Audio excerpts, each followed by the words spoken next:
located? Chicago suburbs, like the nicer suburbs. Now I'm doing Uber full time, so I drive all my Okay. neighbors to and from the airport and city. They text me instead of even ordering an Uber anymore. So I have like a client list, right? I feel like I enjoy cooking. I enjoy like, making like desserts and stuff like that. So I'm thinking maybe I could start like a small LLC and Yep. potentially, get my desserts out there and have people like reoccurring have people buy from you like in a monthly of some sort. Right. But I just want to hear like maybe you have like a tip, like you've seen what people have done in the past, like what's worked for them just starting out. Number one thing to think about, is it that you want to be a chef? Is it you want to be play, do food, something you love, something you enjoy doing, or are you attempting to build a business? So do you want to make money from it? And there's nothing wrong if you don't want to make money from it, there's nothing wrong with that. If you do want to make money from it, it has nothing to, it's not about you, it's not about the recipe. It is about whether or not there's a need for it and you can find or access the people that want that product and are willing to pay for it. Right. I know Costco, when I think of like tiramisu, last Christmas we bought like a huge thing of tiramisu from Costco and it sold out Right. like right away. Yep. So I'm thinking maybe if they had another option, like say, for example, I created like a tiramisu business and it sold out and it just keeps selling out. And I present it to like, a huge business like Costco, Trader Joe's, Jewel, just Yep. something, and maybe getting my thing on their shelves. But I don't know how that, I probably, So if you can sell out one store, then Mhm. you can get five more stores. I'll just share with you. Here's what Costco wants to know from you. Here's what Walmart wants to know. How are you going to make me rich? I'm Costco. How are you going to make me $10 million this year? And so that's the question they're going to ask. So Geez. you don't have the answer for that. Yeah, no. So your question is like so many other people that come to me. Oh my gosh, if I could sell to Costco, I could make 3 million, I could make 5 million, I could make 10 million. There are people that sell $80 million. My clients have sold over $100 million to Costco. So you can do. That's not the way it works. It's just Yeah. the other way around. How much you're going to help them issue. So go into one location, one store, and sell that. Think about, okay, I'm in Chicago.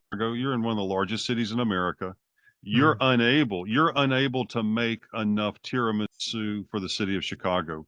You would have a multi-bill, you'd have a maybe $1 billion business. You could have multi-millions of dollar business in Chicago only of selling tiramisu if it was something the consumers in Chicago wanted and you had any kind of desire for it.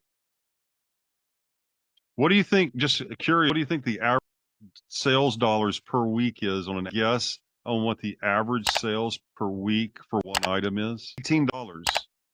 And so the average item in a supermarket doesn't even sell a unit per week. Half the units you see in there sit on the shelf because people aren't buying them. But what I would like to hear is that you're in one location and doing $180 per week. Yeah. Just one location. Right. Demonstrate that you can sell $300 a week at one location. That's the trick. When you do that, then you can add five locations, and then you can go from there. So I have clients of mine in Alabama sells hot sauce, and so for Northern Alabama, he's the number one hot sauce in Northern Alabama because he's thinking about what we just talked about. And so he's selling thousands of dollars of hot sauce in Northern Alabama as compared to the $18 we just talked about with one location. And so you're already doing it in Uber. What you're Right. doing in Uber is exactly, if you'll use your Uber model and apply it to the food business, you'll be in the same situation and you'll have a food company that you could take to Costco someday. That's how you do it. Get supplies for even like packaging and stuff, Like how do you even You can buy packaging supplies from uline.com. You can buy packaging supplies potentially at Walmart. You can buy mason jars.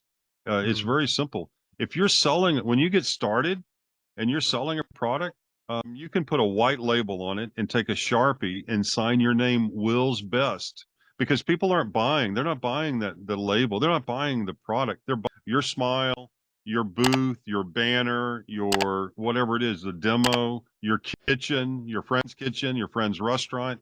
They're going to buy it from those locations. They're not looking at the package. You don't have to have a professional package. You literally can just sign Will's Best. You're not in the supermarket business. You're not in the warehouse. You're not in the Costco business. You're not trying to find brokers that will open doors for Costco or Save On or Jewel Osco or any of these things. You're in the consumer. You're in the relationship with your consumer business. So your business is about having a direct relationship with consumers, and then you allow your products to be sold at Jewel. You allow that to happen. So when Dan came to me in 2018, he was a bartender and he had an idea to do his seasoning. And so he listened to what I'm talking about. He's in 40,000 stores today.